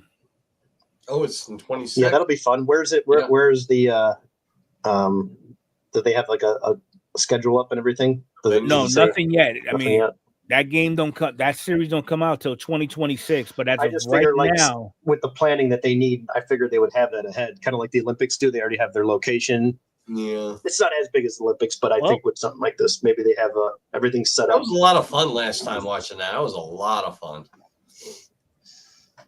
Well, it has tickets up. Is this? Oh shit! Oh wow, you got a lot of stuff. Okay. Yeah, see if there's a schedule on that. That'd be cool to look at. And again, they won't have rosters, but they'll have some kind of schedule. Oh, there, pull that up. There you go. All right, so Pool A: Puerto Rico, Cuba, Canada, Panama, and a to be determined qualifier.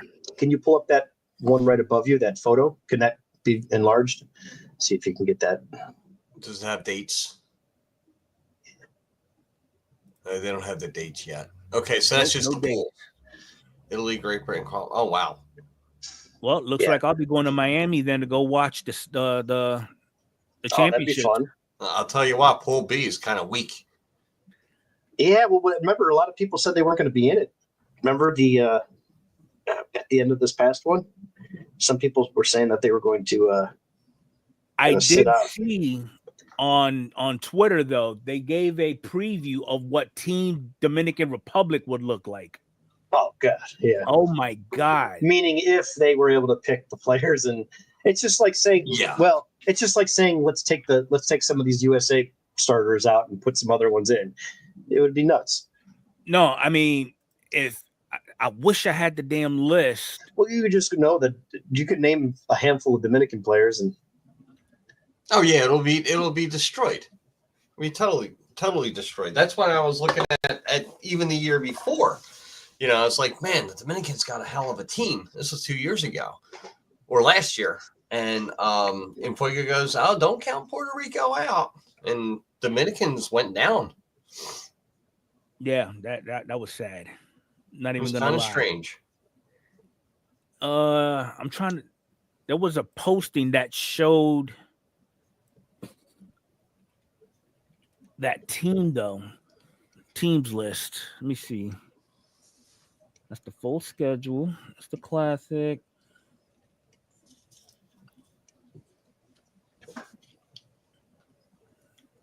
Okay, so let me see. Do they have the team names here? No, they don't. Damn it. Either way, Team DR had a monster squad. Mm-hmm. You know, they showed Ellie. They showed let me see. What roster is this? Is this for the upcoming? No, this is old. Yeah, I don't think they would have any rosters out there now, but they would have probably projected rosters. Yeah. But you had Ellie, you had Julio, you had Gary Sanchez, you had I mean, it's a crazy list. I looked at it and instantly I was like, yup, they're taking 26. But when I need it, I can't find it. Of course. It's the way it always works. Oh, man. Mock draft, don't care about that. Okay, so that's the first. Japan will be competing. Obviously. Oh, Sean said Pool B's in Houston, so that's USA. That's not bad. Oh. USA's in Pool B.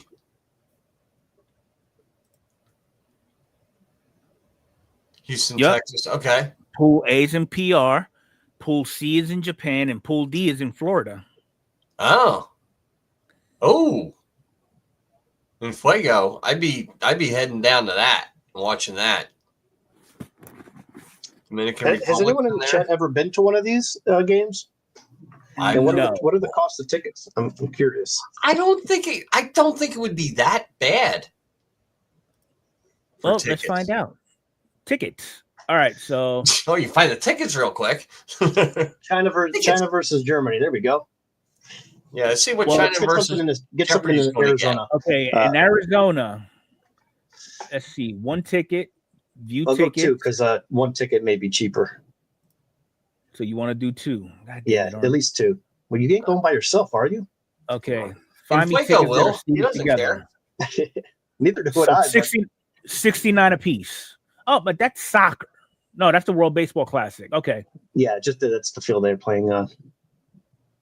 So that's for lower level. Not bad. Yeah, that's cool. Not bad. Yeah, I don't care if they sell it. Check out Houston. Well, there's Arizona right there, March 3rd. USA Mexico versus and Great Britain. That's fine. Mexico versus Great Britain. That's fine. That's in Houston. Where's that how about that? At? Ooh. Oh my God. If you want dugout seats, 1,100. Go to section 111 on the left side there, right by third base, 111, lower bowl. Right here. Yeah. Let's see what that costs you. 150. It's full. I don't think that it's full. Oh, can't even see the price. Go to 423 all the way up at the top. See what that's going to go for. What? 289. Yeah. Wow. Wait a minute. The tickets can't be on sale now, are they? And apparently, they're all sold out except for those that are lit up. $1,000 for 122 dugout. Yeah. Has anyone in the chat been to one of these events? They're not all sold out, are they? Let's see what Miami. Yeah, Sean, I didn't think you would be going. Okay, they're reasonably priced.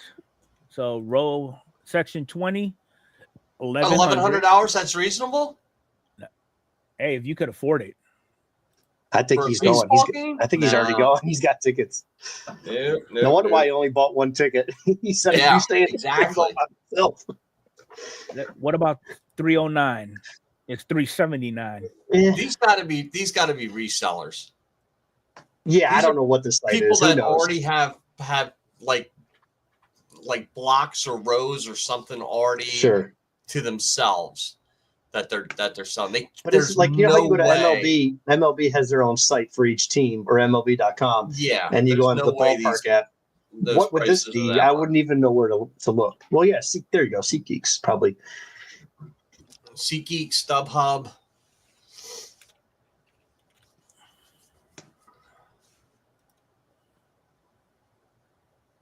And this is the first round. Yeah, imagine what the other ones cost. Yeah.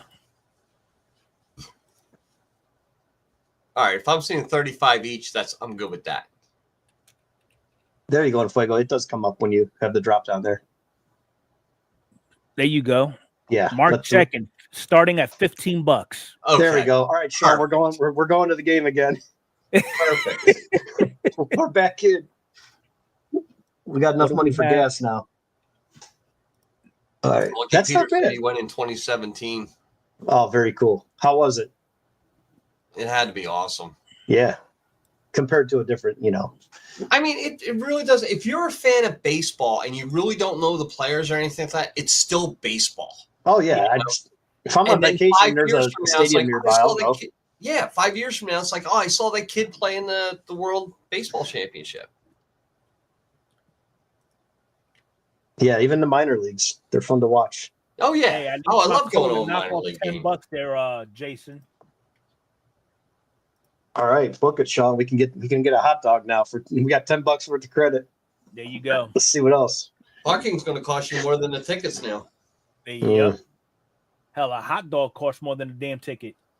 Yeah, that's why you eat out in the parking lot and go in, use their bathrooms, and then go home.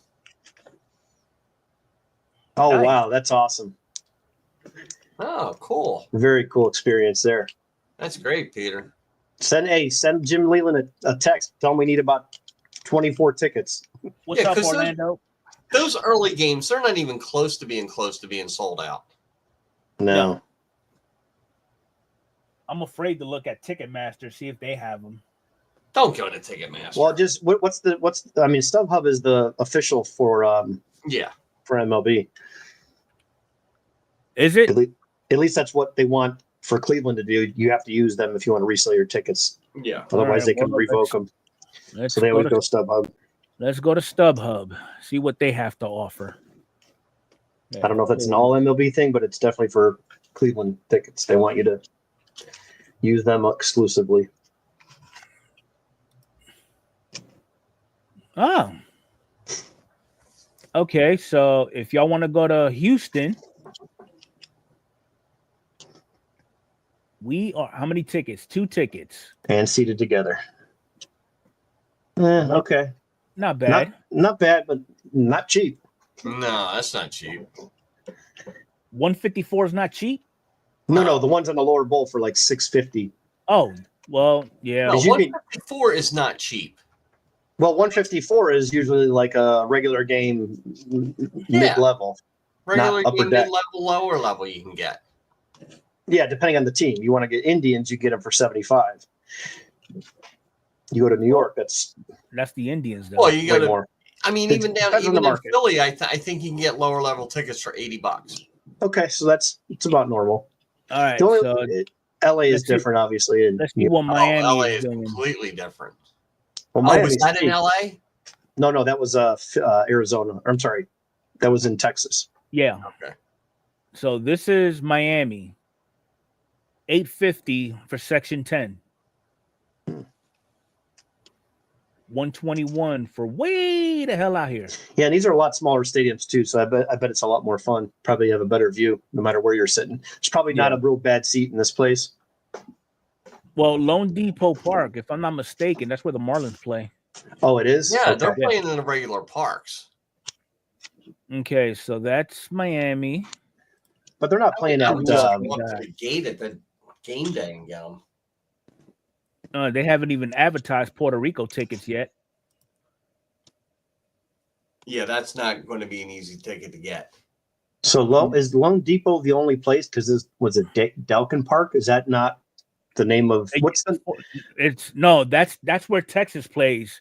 It's just that a group of Japanese investors came in and bought out the name. Oh, okay. I was like, I didn't recognize the name. I'm like, where's this stadium at? Oh, that's regular. That's the Rangers. That's Astros. Minute Maid. Minute Maid. Okay. Minute Maid, yeah. I didn't know that. The naming rights. Okay, I got you. Well, yeah. I mean, I was trying to justify spending that kind of money. I guess it's a one-off game to go as an experience. If a ticket's $150 normally and you spend $400, yeah, it's a once in a lifetime thing. You're not going back every year, but I think it'd be cool to see. So, wild guess, what are we looking at for tickets in Puerto Rico? I'm afraid. You know what? I'm going to say about the same. Okay, how about in Japan? No, I have no idea. I have no idea. That's a lot of traveling. Too many ladyboys around there. No, not Japan. Where's the ladyboys at? Thailand. Thailand, Japan. Arnie, if you want a man, you go to Thailand. But yeah, I mean, I'm excited for next year. Looking forward to seeing it. Yeah, that'll be fun. I'm excited for spring training coming up here. Actually, Mike, we could probably do a little pool during the WBC. I think that'd be fun. Get everybody involved. Be fun. Yeah, why not? Maybe designate a team for everybody, and it's like someone in the chat. Everyone gets a team. Well, we still got over a year to think about it. So yeah, that's fine. Yeah, be cool. We'll put it on the planner. And then we'll see how the team buildup is too. Yeah, because you got a lot of younger kids that are going to be playing in that too. Because either way, I'm gonna go with Team Puerto Rico regardless.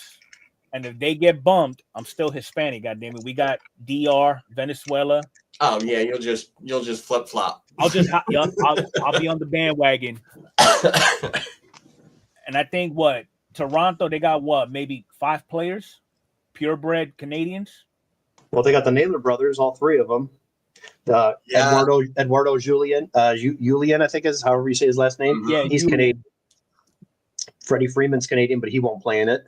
You'll be kind of surprised when the lineups come out about like, oh my god, really? Yeah, who was it? Mexico? Was it Randy Rosarina? No, it was Garcia. I think it was Randy Adolis. I think. Garcia.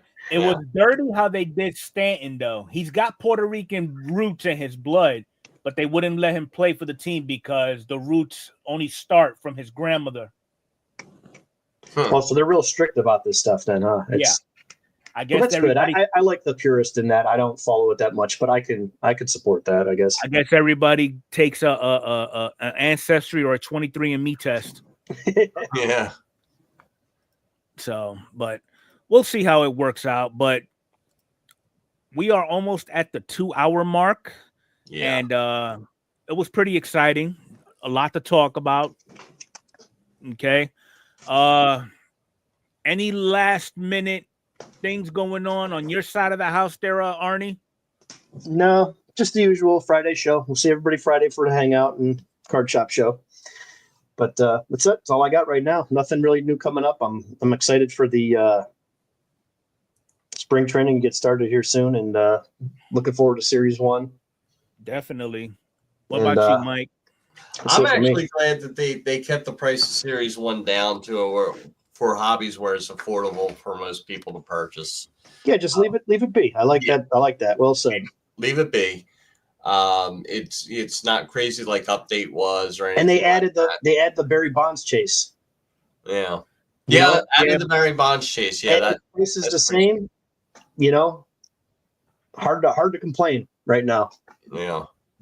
Anybody doing fantasy league this year? I'm in one that I've been in one for like 20 years, but I don't know if I may do one for the channel, maybe do a giveaway one, but I don't know. Do one for the channels, yeah. Yeah, I don't know how many spots that you have to like. What is a normal draft league, Mike? With the one you're in, how many teams? There's 10 in mine. It can go up to 12. It starts to really thin out. Yeah, I don't want to thin out. So it's just like the football league, then the 10. Yeah, 10 to 12. This week I'm also going to have. This week I'm also going to make a video of the prizes for the football league that I did. Mm-hmm. I'll post that and I'll announce the prizes and the winners and kind of go over the finish line for the football draft. I don't know if I'm doing an archives break or not. Am I doing an archives break or not, Arnie? No, God, no. Did you see what happened to the prices now? 237, 229. That's what I figured. That's what I figured because I remember when it came out, it was like 139. And Arnie was saying, "Oh, I'm going to wait on the prices." Like, this is not the. I got a certain amount at a certain price, and he's like, "Well, I could sell them for over $200 a box, so I'm gonna have to charge you this," which was still way less. But I was like, "I'm not paying that." No, there we go. Randy Rosarena is the darkest Mexican in Mexican history. Yeah, in Mexican. Yeah, he had a lot of good. He had a really awesome catch. I think probably the catch of the series. Yeah. Okay. So I'm out of that. That's one less layer of onion off of me. Good deal. I don't have to take care of that. As far as breaks, I don't know what I'm going to do with breaks. I don't know. Arnie, you probably got flagship taken care of. So I'm gonna mix in some jumbo too, just to get those guaranteed hits. But absolutely. I am curious to see. It would be great to pull one of those Barry Bonds for anybody, like just to get a Barry Bonds card. I think that would be great for someone, even if you don't collect them. You could sell it and get a lot of other stuff for your collection. Yeah. Mm-hmm. So unless you happen to be a Barry Bonds collector. Yeah, but what's nice about that is, so how do you do that in a break though? Does it go to, because he's going to have Pirates and he's going to have Giants? Well, you give it to the owner of that team based off of what's pulled, whether it's a Pirate or a Giant. Yeah, you just bump the price of the Giants and the Pirates up a little bit. My thought now, not my greedy thought, not me, but damn well someone's going to have just a Barry Bonds spot. I don't know who, but someone will do it. Oh, somebody will do it, but they shouldn't do it. They should just bump up the price of the Pirates and the Giants a little bit. Exactly. Yeah. But I like. They did it with Tom Brady. They did it with John Elway. Yeah. So we'll see. Yep. But again, I appreciate everybody hanging out with us. Hit that like button if you haven't done so. Go check out Arnie and Mike's channels. They're plastered everywhere. They're on frequently. All right. During the podcast, I know Jenny Jones was in here. She was dropping channel links. Yeah, very nice of you. And everybody in the chat too. Follow everybody. If you see a new name, just click on their name real quick and go over to their channel and come back and give them a sub. Everybody's got a wrench. There you go. So other than that, it's been fun and it's been real. And we'll catch everybody on the next one.